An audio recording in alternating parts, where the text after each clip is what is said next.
Sir मैं ये aspirants का क्या सीजन 2 देखने को मिल सकता है फ्यूचर में? यहाँ प्रोड्यूसर्स को आइटम सॉन्ग नहीं थी क्योंकि यूपीएससी तब तक टाइमलाइन भी शुरू नहीं हुआ था। यूपीएससी दीपेश उन्होंने आपका आज का काम देखा है, बट आप अरुणाब ने बोला, अरुणाब को सडनली याद आया कि आपके घर में ससुराल सिमर का सीजन 2 चल रहा था। 10 दिन का रीजन था, उसका रीजन 10 मिलियन वाला नहीं था दोस्त। स्टूडियोज हमें सिर्फ 1-1 घंटे के लिए मिलते थे। तो आगे क्या कुछ देखने को मिल सकता है?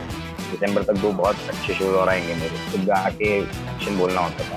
सर मैं कोई चपड़चू नहीं, तो सर मैं ऐसे करता, तू ऐसे कर सकता है। सर मैं अनमोल ड्रेस में कौन से हैं जिनके साथ आपने आपको काम करने में अच्छा लगता है? यार मेरी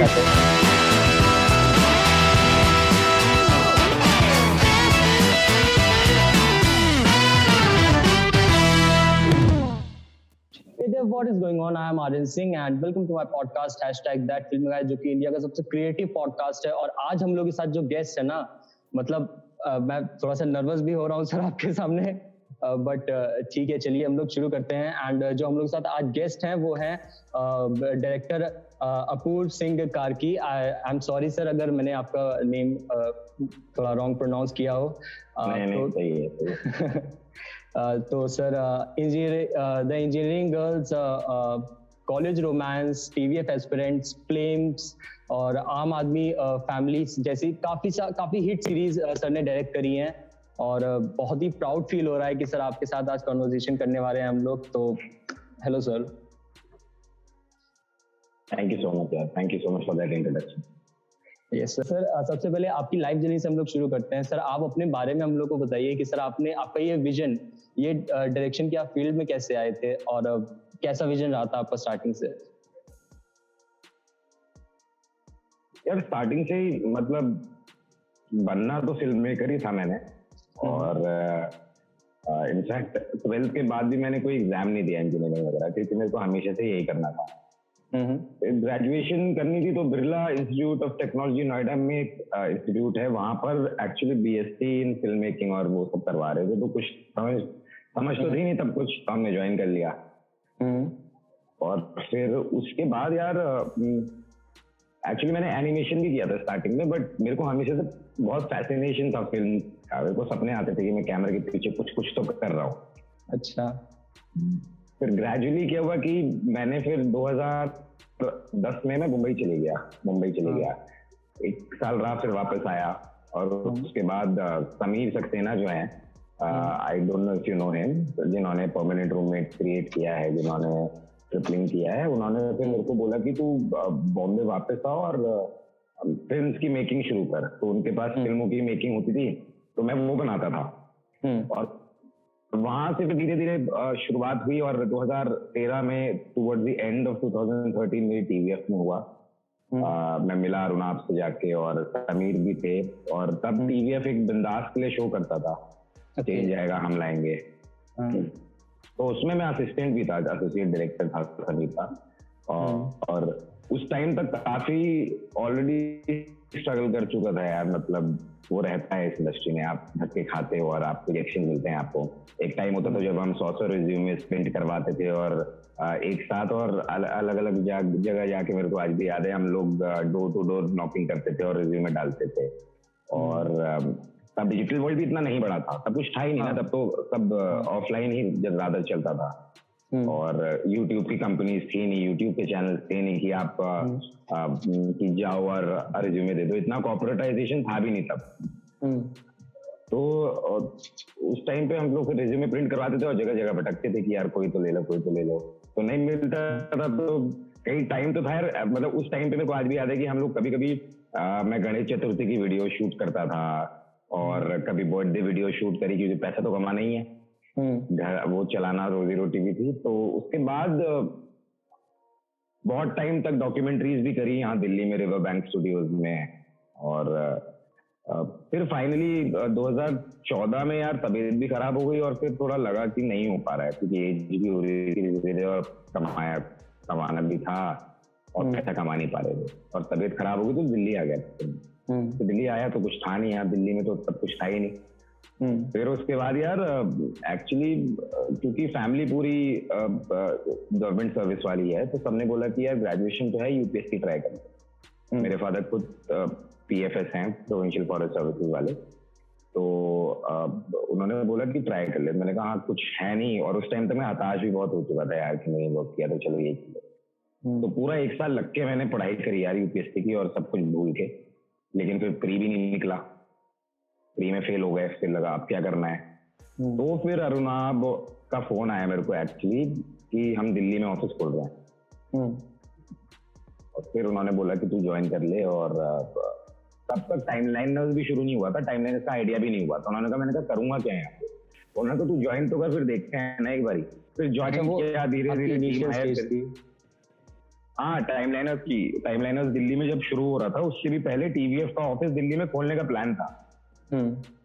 तो अरुणाब ने बोला कि यार ज्वाइन कर। मैंने कहा ठीक है करते हैं, बट करेंगे क्या। फिर धीरे धीरे जैसे टीम्स आई, तो फिर हम लोगों ने डिसाइड किया कि यार कि कुछ करना चाहिए, एक नया चैनल खोलना चाहिए जो नॉर्थ इंडिया सेंट्रिक हो थोड़ा सा। क्योंकि ज्यादातर उस टाइम पे जो चैनल्स थे वो बॉम्बे सेंट्रिक थे, इफ यू रिमेम्बर AIB और TVF तो था ही, तो बॉम्बे सेंट्रिक थे, और दिल्ली का ह्यूमर पता ही नहीं था लोगों को।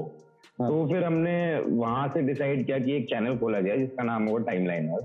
और पहले टाइमलाइनर्स एक वेबसाइट भी हमने बनाई थी चैनल के साथ, बस बाद में वो वेबसाइट फिर हमने बंद कर दी। बट चैनल पिक्ड अप, और चैनल में वीडियोस हमारी काफी हिट हुई। और धीरे धीरे ग्रेजुअली फिर हमको लगा कि यार थोड़ा एक शो भी ट्राई करना चाहिए। और वहां से फिर अरुणाब और मेरे पास एक कॉमन आइडिया था कि एक फैमिली की कहानी दिखाते हैं, let's start with small thing, और आम आदमी फैमिली की कहानी दिखाते हैं। फिर वहां से हम लोग ब्रांड लेके आए, और आम आदमी फैमिली की शुरुआत हुई, और फिर आज तो यहाँ बैठे ही। तो काफी टाइम लग गया है, मेरे को लग गए 10-12 साल लग गए टोटल। सर इसी से जो आपने अभी लाइन बोली लास्ट की, इसी से रिलेटेड एक क्वेश्चन और भी है। जो अपकमिंग डायरेक्टर्स हैं, जो मतलब इस फील्ड में आना चाहते हैं, जो आपको एडमायर करते हैं, आपसे इंस्पिरेशन लेते हैं, आपके काम से आपको देखते हुए, वो लोग जैसे आपने बताया 10 से 12 साल लग गए आपको, वो लोग इतना वेट नहीं कर पाते हैं, उनको क्विक सक्सेस चाहिए होती है। वो होता नहीं है कि उन्होंने आपका आज का काम देखा है बट आपकी पुरानी स्ट्रगल नहीं देखी है। तो उनके लिए आपकी पीस ऑफ एडवाइस क्या होगी कि मतलब सब्र रखें? यार मेरे को लगता है कि बिल्कुल, और उसके अलावा और कोई ऑप्शन नहीं है। देखिए, क्योंकि जो चीज जहां होनी है वहीं होगी। If it is written in 10 years, it will happen in 10 years. If it is written in 5 years, वो 5 साल में हो जाए। बट उससे बड़ी बात जो मैं कहना चाहता हूँ, ये कहना चाहता हूँ कि यार फंडामेंटल स्ट्रॉन्ग करना बहुत जरूरी है किसी भी टेक्नीशियन के लिए, इस लाइन में या किसी भी लाइन में। अगर वो सिनेमाटोग्राफर हो या स्क्रिप्ट राइटर हो, यार 5 साल तो स्किल सीखने में लग जाता है ना।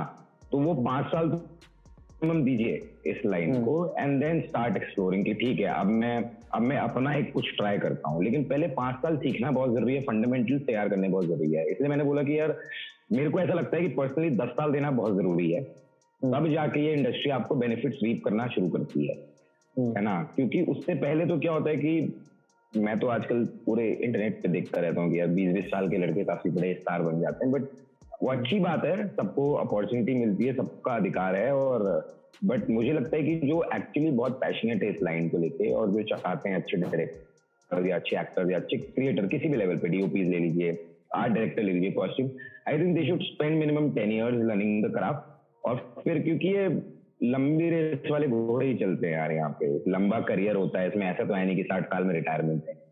तो अगर आपको 70 साल तक अगर अपना करियर रखना है या 80 साल तक करियर रखना है, तो I think you should invest that time. एक एक्सपीरियंस भी आता है, उससे आप मैच्योर्ड भी होते हैं, और उससे आप फेलियर झेलने की कैपेबिलिटीज भी आती हैं। अच्छा सर, जैसे TVF इतना बड़ा नाम है, और पर्सनली मैं बहुत ही ज्यादा इंस्पिरेशन लेता हूँ उससे, क्योंकि मेरा पर्सनल ड्रीम है फिल्म मेकर बनने का। इसीलिए ये पॉडकास्ट कुछ ज्यादा ही रिलेटेबल होने वाला है इस बार। एंड कोई भी वेब सीरीज ले लीजिए आप, गुल्लक ले लीजिए, द इंजीनियरिंग गर्ल्स ले लीजिए, या फिर TVF एस्पिरेंट ले लीजिए आप, उसमें इतना सब रिलेटेबल कंटेंट कैसे हो जाता है। लाइक जो भी एक, जैसे मैं एक एज अ ऑडियंस अगर देख रहा हूँ उसको, तो वो उसमें, अच्छा मैं आपको जैसे आपने अभी TVF एस्पिरेंट की सीरीज जो आपने डायरेक्ट करी है, उसमें मैं UPSC वाला बंदा नहीं हूँ, बट मैंने उस लाइफ को एक्सपीरियंस कर लिया है उस वेब सीरीज में देख के। तो वो चीज कैसे आप इम्प्लीमेंट करते हो अपने शोज में?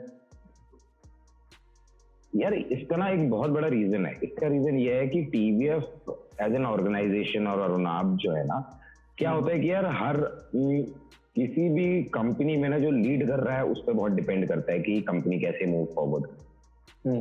बॉलीवुड की आप फिल्में देखें तो कई फिल्में होती हैं जिनका सर पैर नहीं होता, कई फिल्में होती हैं जो बहुत अच्छी होती हैं। जो बहुत अच्छी फिल्में होती है ना उसमें लीडर्स बहुत अच्छे होते हैं, जिनका विजन होता है कि यार इस तरह की कहानियां बताना है, ठीक है, वो बहुत बड़ा फैक्टर है। और यही रीजन है कि टीवीएफ हमेशा से वो चाहता था कहानियां कहना जो बहुत ही बिल्कुल रिलेटेबल होती हैं, बिल्कुल ग्राउंडेड होती हैं। और क्योंकि मेरे को नहीं लगता कि किसी फिल्म में हम लोग इतनी सच्चाई देख पाते हैं। ये सच्चाई हम लोग सिर्फ डिजिटल स्पेस पे देख पाते हैं, क्योंकि यहाँ पर क्या है, यहाँ प्रोड्यूसर्स बहुत ज्यादा विलिंग है वो चीज दिखाने के। यहाँ प्रोड्यूसर्स को आइटम सॉन्ग नहीं चाहिए, यहाँ प्रोड्यूसर्स को चाहिए should be a good episode जिसमें इमोशंस हो, ह्यूमन इमोशंस हो, है ना। यहाँ नहीं चाहिए कि बीच में एक गाना है, आइटम सॉन्ग नहीं चाहिए बिल्कुल। लेकिन यहाँ पर क्या जरूरी है कि आप कितना इजीली कनेक्ट कर पा रहे हो। क्या वो चाय की टपरी देख के यूपीएससी एस्पिरेंट छोड़ दो, क्या वो चाय की टपरी देख के कॉलेज के लड़के सीजीएल एस्पिरेंट, पीओ एस्पिरेंट ये देखा कि यार ऐसी चपरी पे तो हम भी चाय पीने जाते थे टपरी पे। तो वो बहुत जरूरी है कनेक्ट करने की।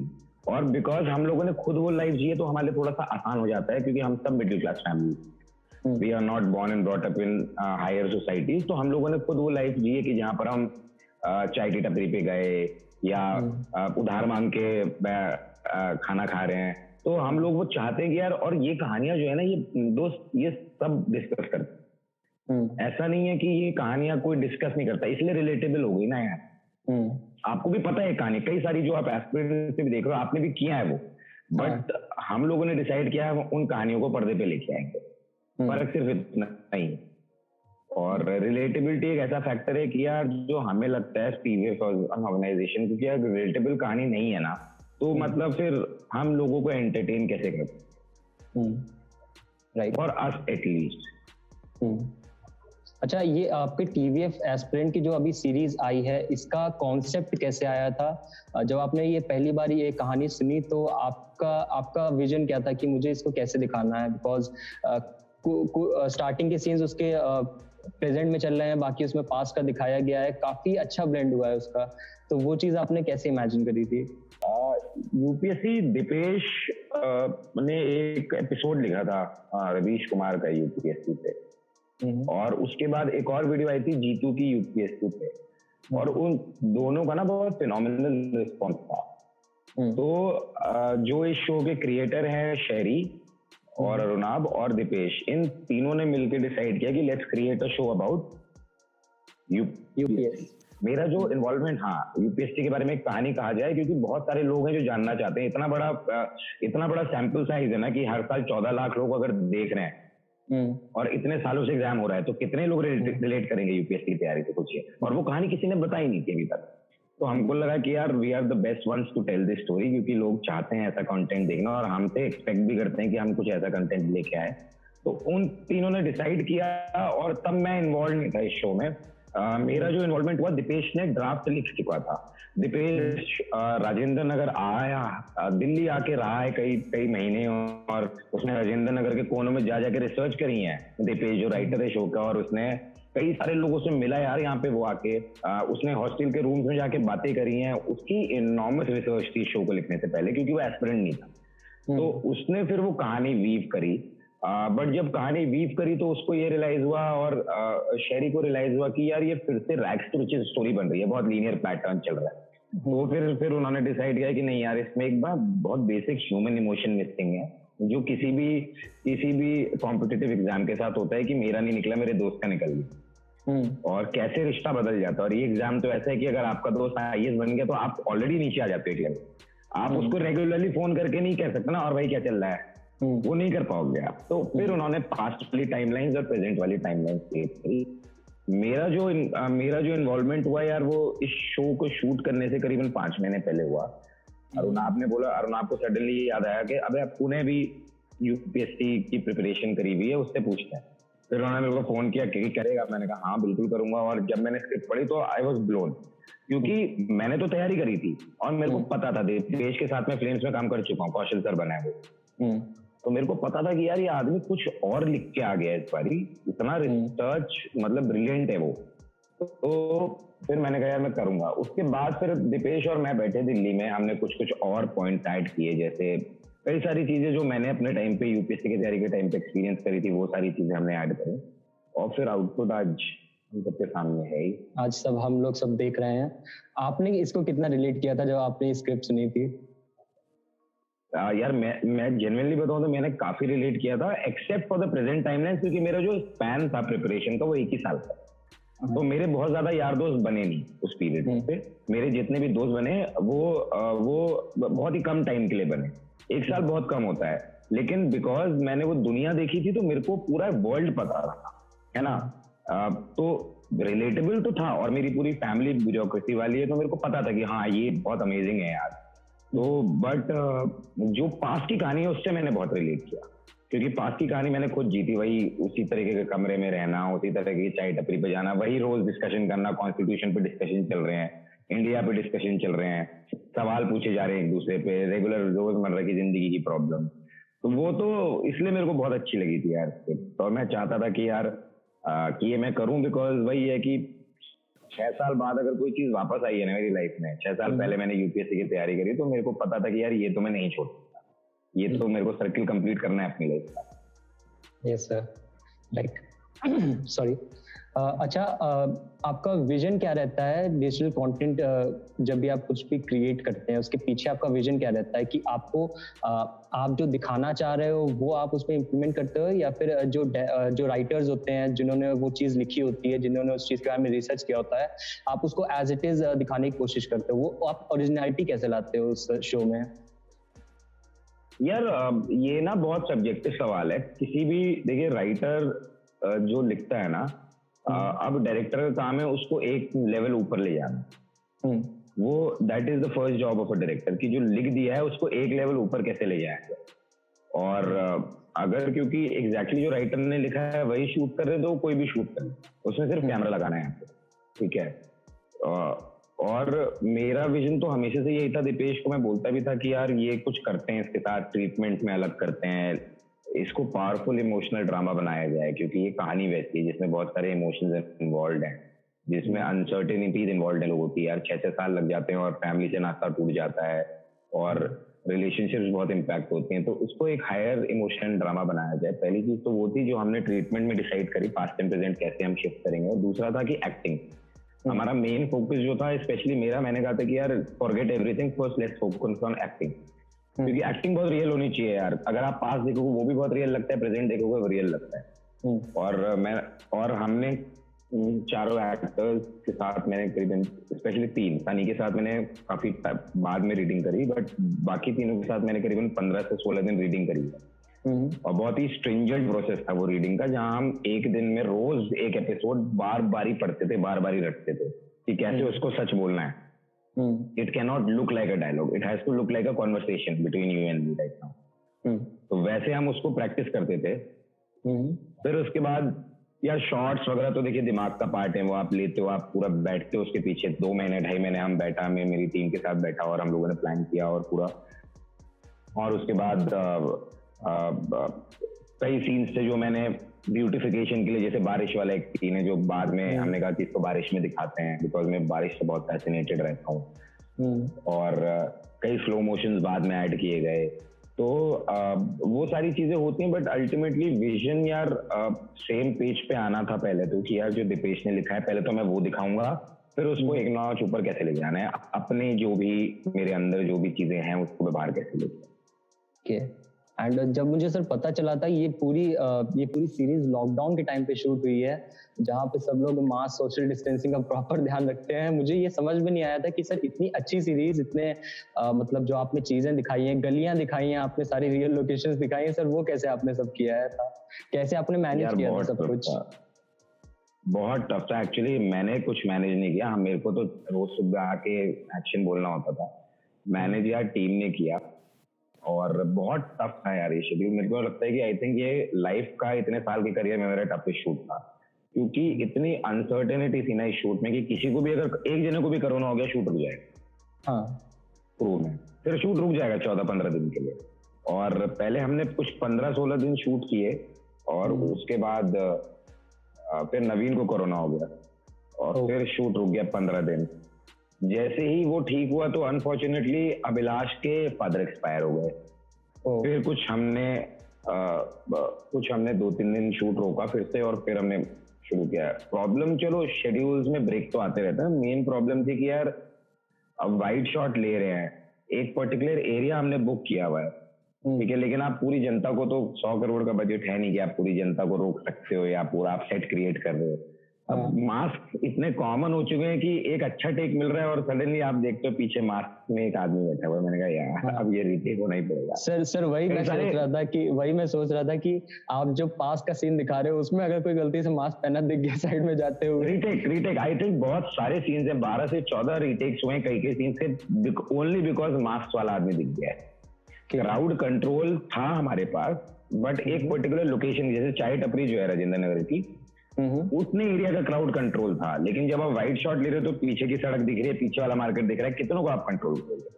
तो कई सारे कमेंट्स में भी मैंने पढ़ा कि यार Hyundai दिख रही है 2020 की, और तो वो तो अब हमारे पास मतलब उस लेवल के बजट नहीं है कि हम पूरी राजेंद्र नगर की ओल्ड स्ट्रीट ही बुक कर लें या गाड़ियां चेंज कर लें। तो हमने अपना बेस्ट किया जो भी दिखा सकते थे।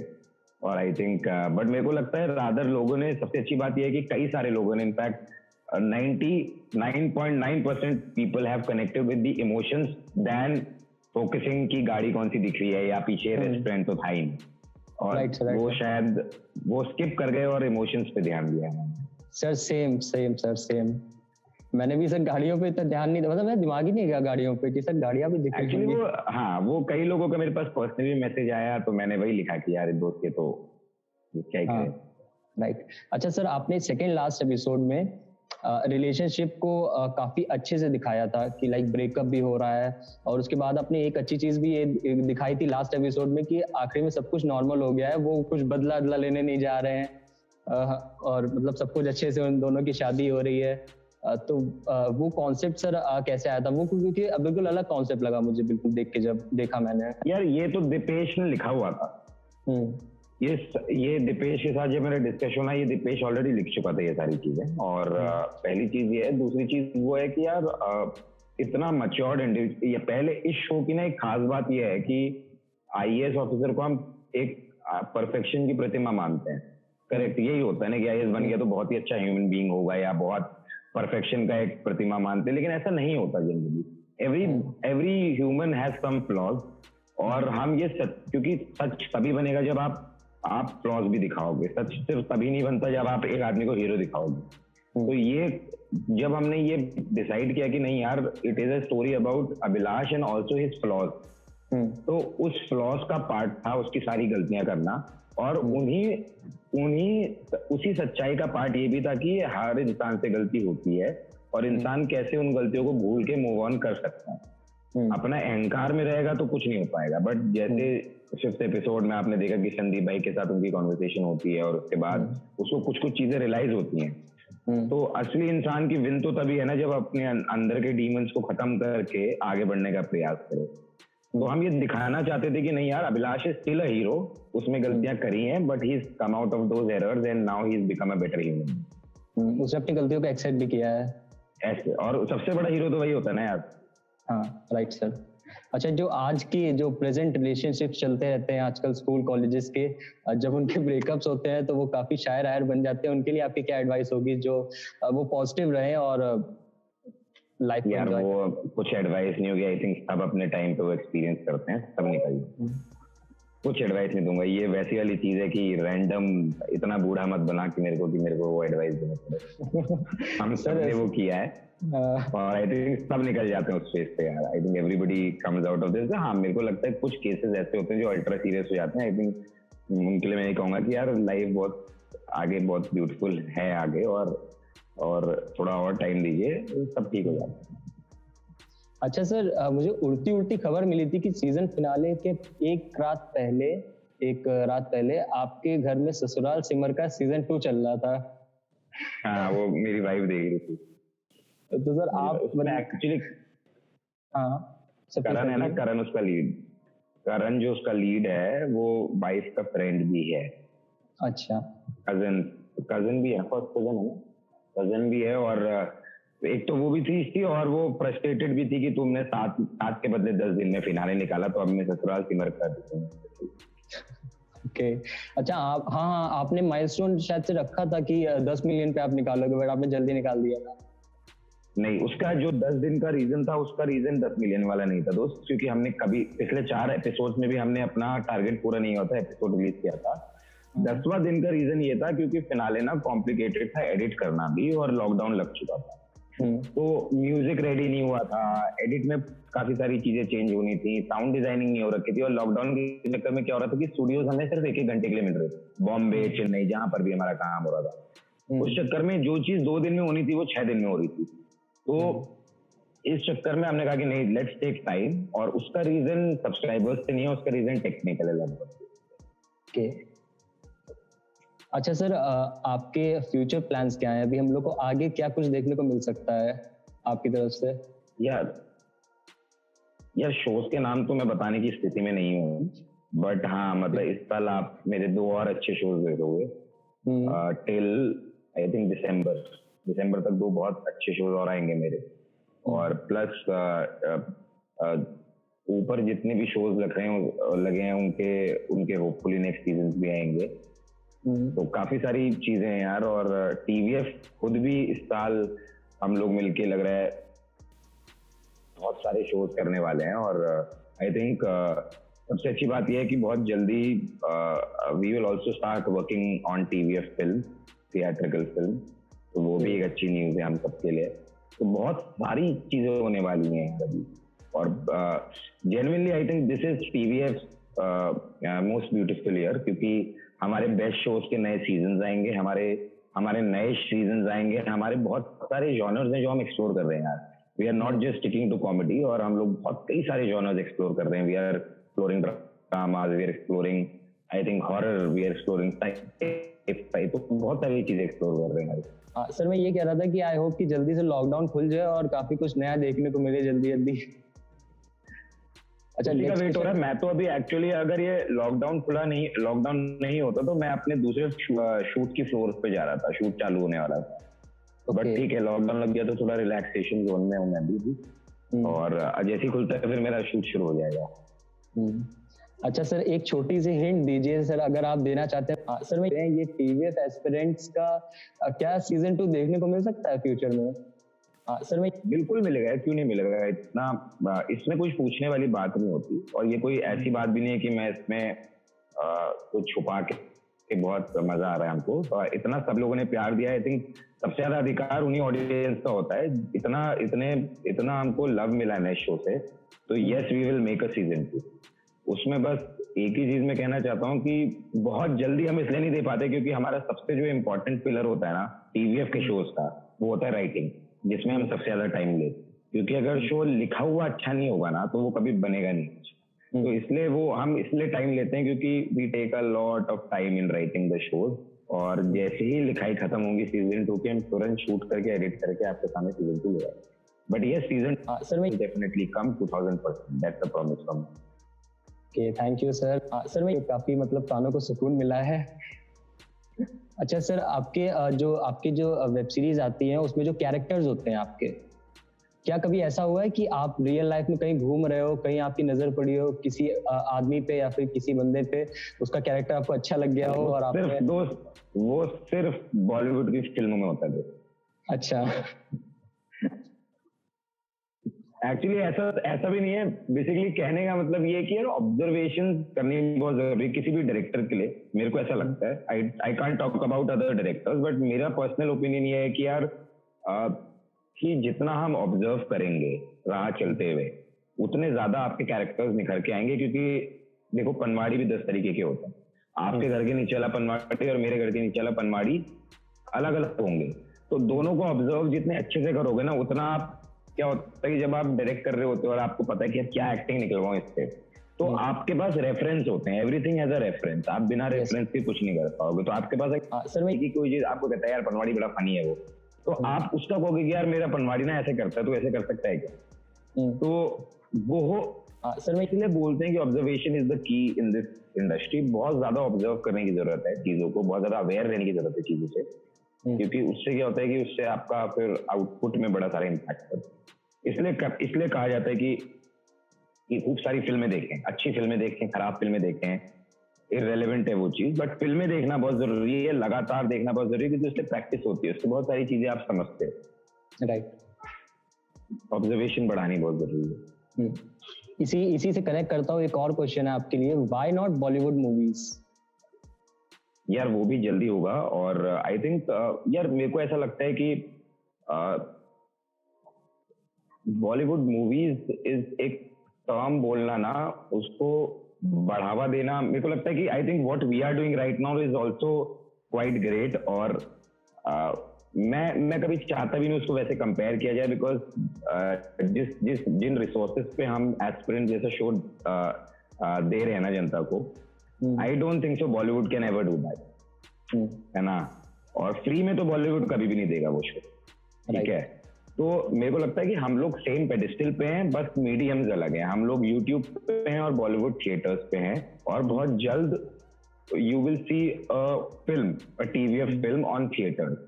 अब उसको बॉलीवुड का नाम दिया जाएगा तो वो पता नहीं कि अब टीवीएफ भी बॉलीवुड हो गया, I don't know about that, but I think TVF की फिल्म होगी, थिएटर्स पे हो, ओटीटी प्लेटफॉर्म्स पे हो, बट फिल्म जरूर होगी। अगर आप यूपीएससी एस्पिरेंट की कहानी भी देखो ना, तो ये पूरा 250 मिनट का कंटेंट है ना। अब 250 मिनट का कंटेंट आपका कितना हो गया, कितने घंटे की फिल्म होगी? 4 घंटे। 4 घंटे हाँ, 4 घंटे की फिल्म होगी, करेक्ट। तो यार अगर आप एपिसोड्स ना काटो तो 4 घंटे की फिल्म बनाएंगे हम लोगों को। तो वही डिफरेंस है यार, बस हमारी फिल्में जो होती हैं, हमारे शोज जो होते हैं, वो आप लैपटॉप पे देख रहे हो, बाकी आप थिएटर पे देख रहे हो, लेकिन स्केल में कोई फर्क नहीं है, तो जीरो फर्क है। बिल्कुल सर, बिल्कुल। अच्छा, आपने अब तक सबसे आपके फेवरेट लोग कौन है जिनके साथ आपने काम किया है? एक्टर्स हो गए, टीम में कुछ लोग हो गए, आपके गिने चुने। सर मैं अनमोल रत्न में कौन से हैं जिनके साथ आपको काम करने में अच्छा लगता है? यार मेरी सर मैं पूरी मेरी टीम है, उनके साथ मैं हमेशा काम करता हूँ। और उसके अलावा एक्टर्स की बात करूँ तो मेरी दिल्ली वाली टीम ही है जो मेरे हमेशा साथ रही है, और आई थिंक उसके बिना तो ये पॉसिबल भी नहीं होता।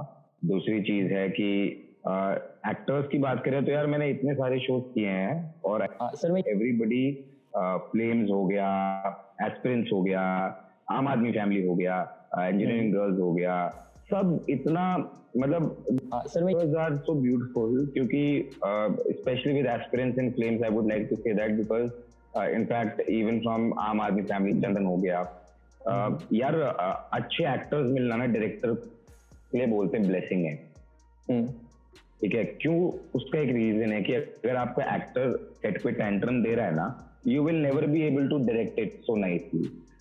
एस्पिरेंट्स और बाकी जिन शोज की मैं बात कर रहा हूँ, उन शोज में क्या होता है ना कि समर्पित कर देते हैं एक्टर्स। जैसे एस्पिरेंट्स में इन सारे लोगों ने समर्पण कर दिया कि अब आप देख लो यार, हम तो आ गए सेट पे, एक्टिंग आप निकलो। जीरो टेंट्रम्स, नो एटीट्यूड, और मैं बोलूं यार 5 मिनट में सेट पे आओ तो 5 मिनट में सेट पे हाजिर, always on time on set.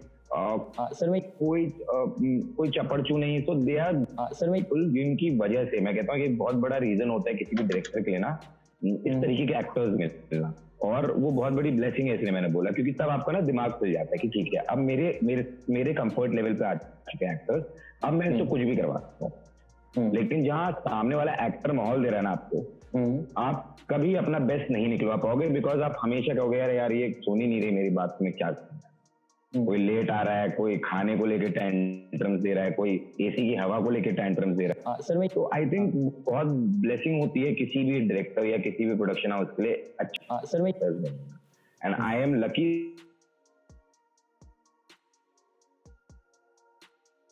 Beautiful set of people, and that is why उसका जो आउटपुट आया उन सारे शोज का, इट्स ब्यूटीफुल।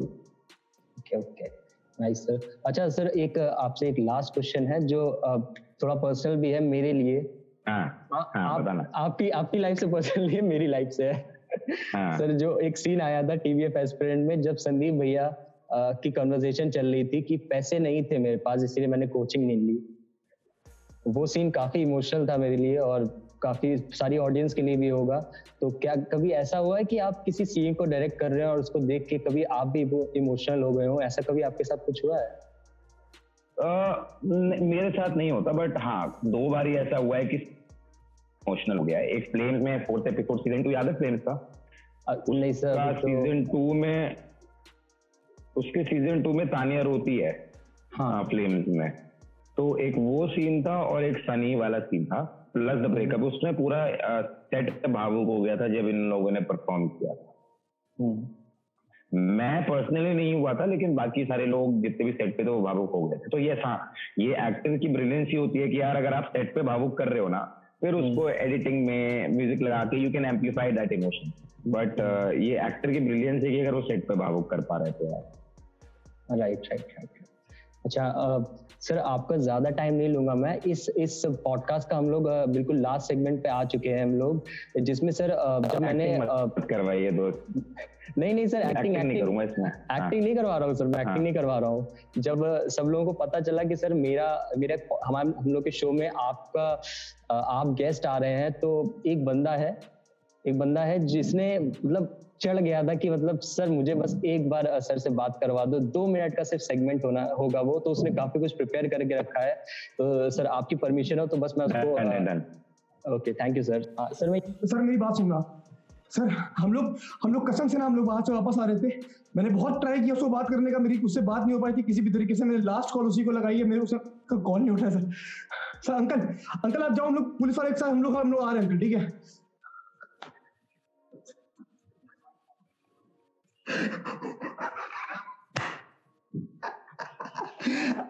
अरे लड़की का बाप है ना इंस्पेक्टर, अभी थोड़ा गुलाटी मारेगा।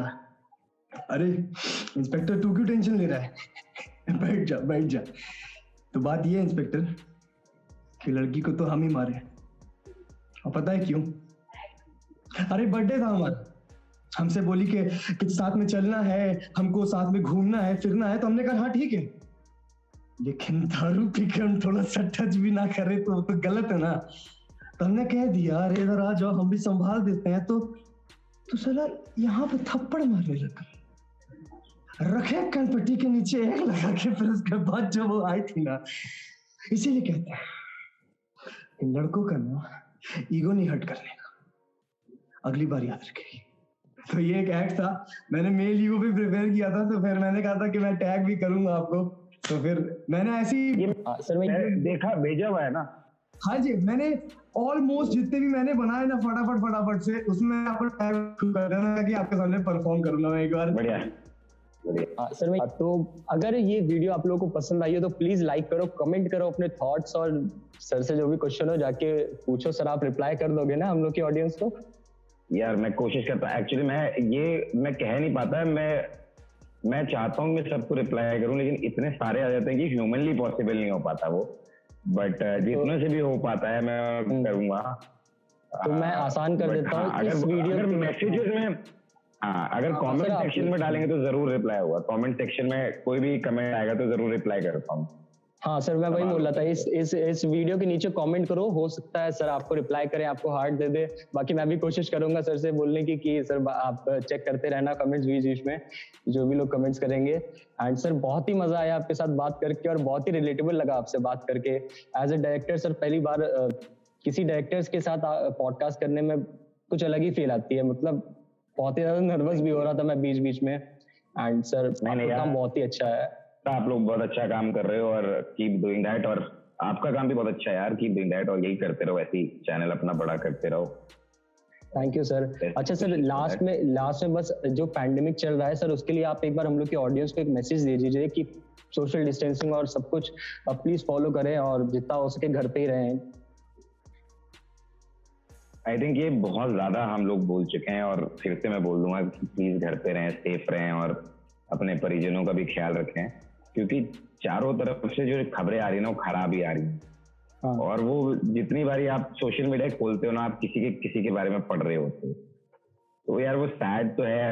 आई होप सब सेफ रहें और जल्दी से आपदा निकले, बट जरूरी है कि यार एटलीस्ट अपना सेफ रहना जरूरी है, बाकी तो सब ऊपर वाले के हाथ में। लेकिन अपनी तरफ से सेफ्टी हम करके रखेंगे, और अपने हाथ धोने हैं, मास्क पहन के, डबल मास्क पहने। वैसे तो घर से बाहर निकल के आई एम श्योर अब जरूरत नहीं पड़ेगी, लेकिन जो भी जा रहे हैं वो डबल मास्क पहनना बहुत जरूरी है उनके लिए। और हाथ धोने बहुत जरूरी है, अपने आप को सैनिटाइज करना बहुत जरूरी है। घर आ रहे हैं तो उसके बाद वॉशरूम जाके अपने आप को नहाना, कपड़े अलग से रख देना, वो सारी चीजें जो अभी तक हम फॉलो करते आ रहे हैं वो बहुत जरूरी है।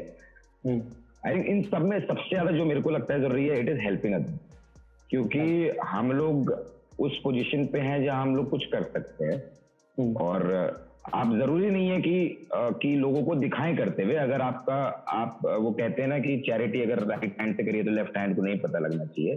बट मुझे ऐसा लगता है कि प्लीज चैरिटी नहीं भी करनी मत करिए, बट किसी की हेल्प जरूर करिए यार, क्योंकि सभी कई लोग ना बहुत सारे परेशान हैं, और हम लोग अगर बैठ के पॉडकास्ट कर रहे हैं इस आपदा के बीच में, आई थिंक हमसे ज्यादा ग्रेटफुल कोई नहीं है। और आप लोग अगर देख रहे हैं तो आई थिंक आप भी कहीं ना कहीं उस ग्रेटफुल पोजीशन पे हैं कि आप एंजॉय कर पा रहे हैं पॉडकास्ट देख के। तो उस ग्रेटफुलनेस के साथ, उस ग्रेटिट्यूड के साथ आई थिंक छोटी सी हेल्प करना किसी की जरूरी है। तो सोशल मीडिया पे कुछ नहीं करना, अगर आपको कोई एसओएस मैसेज आता है और आपको जेन्युइन लगता है, आपको सिर्फ शेयर करना है, और आपको हमारे साथ भी आप शेयर कर सकते हो, और अगर हम पढ़ते हैं उसको तो हम उसको रीशेयर करेंगे ताकि किसी की मदद हो जाए। तो यही मैसेज देना चाहता है यार मैं। और प्लीज बी सेफ, और होपफुली जब टाइम अच्छा होगा तो और अच्छे शोज आपको देखने को मिलेंगे। And I wish you the best. Thank you sir for the beautiful message. और इसी नोट के साथ हम लोग इस पॉडकास्ट को एंड करते हैं। बट होपफुली इन फ्यूचर जब भी सर का कुछ भी नया वर्क आएगा, कुछ भी नया कंटेंट आएगा, ट्राई करेंगे एक छोटा सा सेगमेंट लाने के लिए। और thank you so much sir, thank you so much for coming to our show sir. Thank you Aryan. Sir मैं इंस्टा स्टोरी के लिए फोटो यार दोस्त तुम तो ले लो यार, तुम तो ले लो।